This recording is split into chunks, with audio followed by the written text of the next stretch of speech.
first of all say to the government and people of Jamaica that I bring to you the love of the people of Guyana.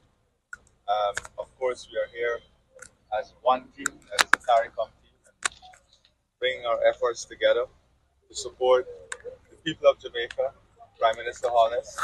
But I want to really commend the people of Jamaica for the type of resilience I saw today driving through. And for those who are looking on throughout the region, you have to be here to see this devastation. There's no word, words cannot describe the type of damage that was done here. And to see the resilience of the people, the strength of the people, and the character of the people tells a lot about the Jamaican spirit. And I really want to commend the people of Jamaica for that type of resilience. I want to commend Prime Minister Holness and his team also for the work that they're doing in reaching out to the community and mobilizing regional and international support.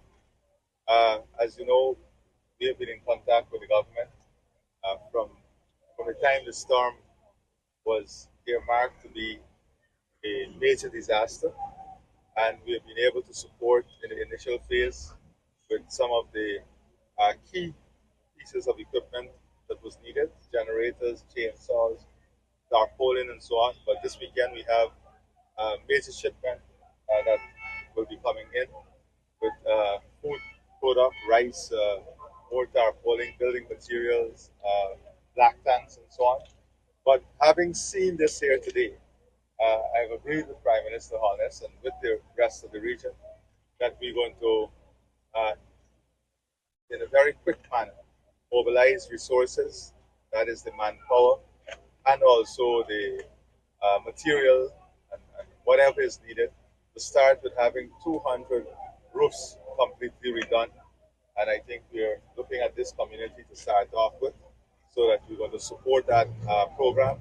And with Brigadier Williams and the team here, the Member of Parliament, we're going to work with Prime Minister Holness and his team on ensuring that as quickly as possible. I think Prime Minister Holness has set himself a very tight schedule, that is to ensure that whether if it's through roof replacement or the tarps, that we have everybody at least under some form of shelter before the Christmas holidays. And I think that's a remarkable target, and we're going to try as far as possible to see how we can support that. A full team from the Guyana Defense Force will be here, and we are very happy to be part of this CARICOM team, this CARICOM mission. I think this is an important reason for us to be here too, to let the region understand that we are one Caribbean, we are one people, and this is why we are a community.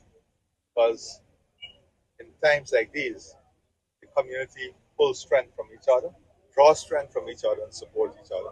So to the people of Jamaica, we want you to know you have our love and our support. Thank you.